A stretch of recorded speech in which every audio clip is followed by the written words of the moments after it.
या अय्युहल्लज़ीना आमनू उज़्कुरुल्लाह ज़िक्रन कसीरा, ऐ ईमान वालो अपने रब का कसरत से जिक्र करो। और मेरे और आपके आका और मौला हुजूर नबी रहमत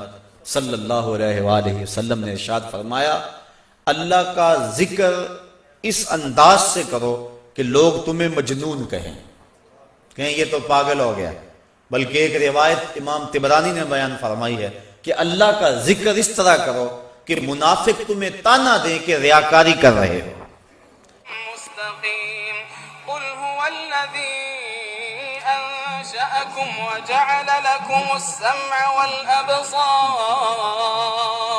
وجعل لكم السمع والأبصار والأفئدة قليلا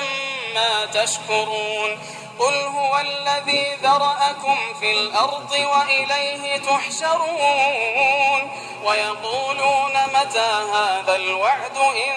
كنتم صادقين قل إنما العلم عند الله وإنما أنا نذير مبين فلما رأوه زلفة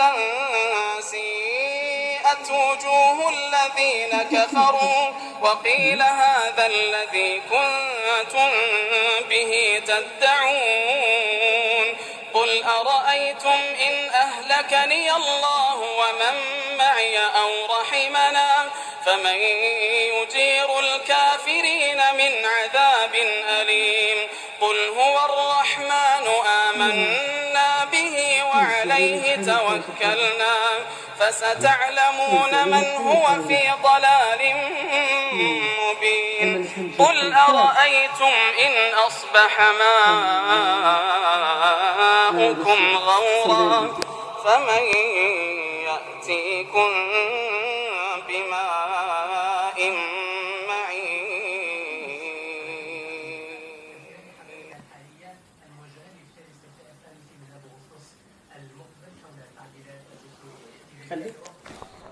तेरे तो सब कुछ अंदर ही रखा हुआ है,